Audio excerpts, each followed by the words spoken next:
আমি নাফিসা। এখনো বিয়ে করিনি। পড়াশোনা শেষ করে সবেমাত্র এক অফিসে নতুন চাকরি নিয়েছি। অফিসের প্রথম দিনগুলো যাচ্ছিল কাজের ব্যস্ততা নিয়ে। কলিগদের সাথে কাজের ফাঁকে ফাঁকে আড্ডা আমার খুব ভালো লাগতো। কয়েকদিনের মধ্যে আমি সবকিছু গুছিয়ে নিয়ে ফেললাম। আমার কাজে অফিসের বসের সাথে সবাই সন্তুষ্ট। আমার বসের বয়স 42 বছর হবে। ফিটফাট দেহ আর খুবই পরিশ্রমী। বন্ধুরা, আমার বসের ব্যাপারে তোমাদের আর একটু বলে নেই। ওনার নাম হলো ফারুক হোসেন। কিন্তু কেন জানি আমার মনে হতো যে সবসময় ওনার নজর থাকতো আমার প্রতি। বসের রুম আমার রুমের পাশেই। একদিন এক দরকারে বস আমাকে ডেকে পাঠালেন ওনার রুমে। আমি গিয়ে দাঁড়ালাম। উনি বললেন, আরে নাফিসা, দাঁড়িয়ে কেন? বসো বসো। আমি থ্যাঙ্কস স্যার বলে বসলাম। তারপর উনি বললেন, নাফিসা, আমি তোমার কাজ দেখে খুব খুশি হয়েছি। আমি তোমার বেতন বাড়িয়ে দিব। আমি তো খুশিতে নেচে উঠলাম। আর বসকে মধুর কণ্ঠে বললাম, আপনাকে অনেক অনেক ধন্যবাদ স্যার। আপনাকে যে কিভাবে ধন্যবাদ জানাবো তা আমি বুঝে উঠতে পারছি না। উনি হাত তুলে বললেন, আরে ব্যাপার না। আর হ্যাঁ, আর একটা কথা, পরের শনিবার একটা হোটেলে আমাদের অফিসের একটা জরুরি মিটিং আছে, সঙ্গে একটা পার্টি। আমি চাই তুমি আমার সাথে সেখানে যাবা। আমি আর কি করব, রাজি হয়ে গেলাম। তখন তিনি ওনার ডেস্কের ভিতর থেকে একটা গিফট পেপার মোড়ানো একটা কি যেন বের করে আমাকে বললেন, নাফিসা, এটা তোমার জন্য, আমার তরফ থেকে। আমি অনেক আগ্রহ নিয়ে সেটা খুলে দেখলাম একটা গোলাপি শাড়ি, সাদা রঙের ব্লাউজ, ছাড়াও আরো দুটো ছোট ছোট পোশাক। আমি তো দেখে খানিকটা চমকিয়ে গেলাম। বস বলল, হ্যাঁ, তোমাকে এই ড্রেসে দেখতে চাই। বসের গিফট দেওয়ার ব্যাপারটা আমার অদ্ভুত লাগলো। কিন্তু আমি বসের উপর খুশিও ছিলাম যেহেতু তিনি আমার বেতন বাড়িয়ে দিয়েছিলেন। শনিবার অফিস বন্ধ। আমি পার্লারে গিয়ে একটু সাজুগুজু করলাম। সাথে স্যারের দেয়া শাড়িটা পরে নিলাম। অসম্ভব সুন্দরী লাগছে আমাকে। শাড়ি এত পাতলা ছিল যে নিচের পোশাক স্পষ্ট দেখা যাচ্ছে। তাই বসের পছন্দের উপর আমার রাগ ধরল। যাই হোক, সব মিলিয়ে আমাকে বেশ লাগছে। এইভাবে আমাকে কোনো ছেলে দেখলে চোখ কপাল উঠে যাবে। আর দেরি না করে বাসা থেকে বের হয়ে একটা রিক্সা নিলাম। হোটেলে গিয়ে দেখি বস দাঁড়িয়ে এক ভদ্রলোকের সাথে কথা বলছেন। উনার পরন নীল শার্ট আর কালো প্যান্ট। আমি হাসি মুখে উনাকে বললাম, স্যার, গুড ইভিনিং।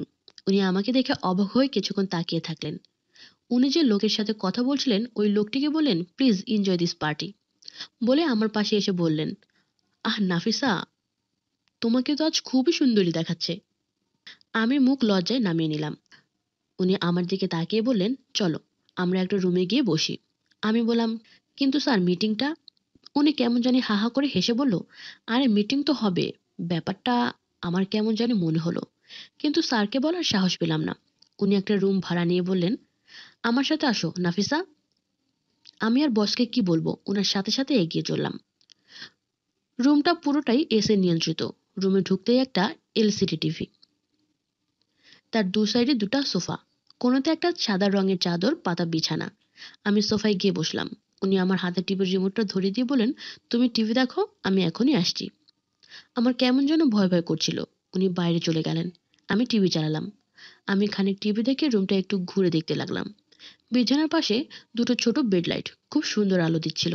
পরিবেশটা যেন দারুণ এবং নিরিবিলি। হঠাৎ রুমে বস প্রবেশ করলো। ওনার পেছনে একজন ওয়েটার। ওয়েটারের হাতে ট্রলিতে কিছু সফট ফুড আর একটা ড্রিঙ্কের বোতল। উনি আমাকে বলল, come on Nafisa, have some drink. তিনি ওয়েটারকে বললেন, তুমি এখন যেতে পারো। আর আমি তোমাকে কি বলেছি মনে আছে তো? ওয়েটার বলল, ডোন্ট ওয়ারি স্যার, সব মনে আছে। এই বলে সে চলে গেল। আমি অবাক দৃষ্টিতে তাকালাম। উনি কিছু না বলে মুচকি হাসলেন। আমি কোনোদিন ড্রিঙ্ক করি নাই, তাও ওনার বিনুনিতে শুধু এক চুমুক খেলাম। উনি খেয়ে যাচ্ছেন। আমি বললাম, স্যার, আর কতক্ষণ থাকতে হবে এখানে? উনি গ্লাসটা রেখে উঠে দাঁড়ালেন। আমার পাশে এসে বসলেন। হঠাৎ করে আমার ডান হাত চেপে ধরলেন। আমি অস্বস্তি অনুভব করলাম আর পাশে সরে গেলাম। উনি আমাকে বললেন, তুমি দেখতে অসম্ভব সুন্দর নাফিসা। এই বলে উনি আমায় কিস করার চেষ্টা করলেন। কিন্তু আমি রেগে গিয়ে একটু সরে গিয়ে বললাম, সি স্যার, আপনি কি করছেন? কিন্তু উনি আবার আমায় ধরতে গেলেন। আমি খুবই রাগ করে বললাম, স্যার, আপনি এমন জানলে তো আমি এখানে আসতামই না। আপনি এমন করলে আমি কিন্তু চিৎকার দিব। উনি সজোরে হাসিতে ফেটে পড়লেন আর বললেন, লোক ডাকবে? এই গোটা রুম সানপ্রুফ। আমি দৌড়ে দরজা খোলার চেষ্টা করলাম, কিন্তু হাই দরজা বাইরে থেকে লক করা ছিল। আমি সজোরে ধাক্কাতে থাকলাম, কিন্তু কেউ আমার কথা শুনল না। উনি আমার দু হাত জোর করে ধরে আমার ঠোঁটে জোর করে চুমু দিতে লাগলো। ভাবলাম আর রক্ষা করতে পারবো না। বসের সাথে আজ আমাকে খেলতেই হবে। উনি আমার লিপস্টিক প্রায় খেয়ে ফেলেছে। আমি আস্তে আস্তে শান্ত হতে থাকলাম আর বসের সাথে সঙ্গ দিতে থাকলাম। তারপর বস বলল, তোমাকে প্রথম যেদিন দেখেছিলাম সেই দিনই নিয়ত নিয়েছিলাম যে তোমাকে আমি লাগাবই। এই বলে জানোয়ারটা আমার শাড়ির আঁচল নামিয়ে দিল। আমি ওনাকে ছাড়ানোর জন্য অনেক কাকুতি মিনতি করলাম, কিন্তু তিনি আমার কথা না শুনে আমাকে কোলে উঠিয়ে বিছানায় ফেলে দিয়ে আমার উপর ঝাঁপিয়ে পড়লেন আর আবার শুরু করলেন খেলা। আমি আমার সব শক্তি লাগালাম সেই খেলা বাধা দেওয়ার জন্য, কিন্তু আমি পারলাম না। সে আমার মাঠে নেমে একের পর এক গোল দিতে থাকলো। তার খেলার ধরন খুবই আক্রমণজনক। আমি প্রথমে সহ্য না করতে পারলেও পরে খুব ভালো লাগতেছিল। আমি আরামে সুখের সাগরে ভাসতে থাকলাম। আস্তে আস্তে আমার ঘুম আসলো এবং আমি ঘুমিয়ে পড়লাম। যখন আমার ঘুম ভাঙে তখন বাজছিল ৩:৫০। উঠে দেখি আমার উপরে হাত দিয়েই খুব আরামে ঘুমিয়ে আছে। আমার প্রচন্ড বাথরুম লাগবার কারণে আমি উঠে বাথরুমের দিকে এগোলাম এবং সেখানে ঢুকে দরজা না লাগিয়ে ঢুকে পড়লাম। হঠাৎ বস এসে আমাকে পেছন থেকে আমাকে জড়িয়ে ধরলো। এবার আমি আর কোনো বাধাই দিলাম না। তারপর সে একবার মনের সুখে আমায় আদর করতে থাকে।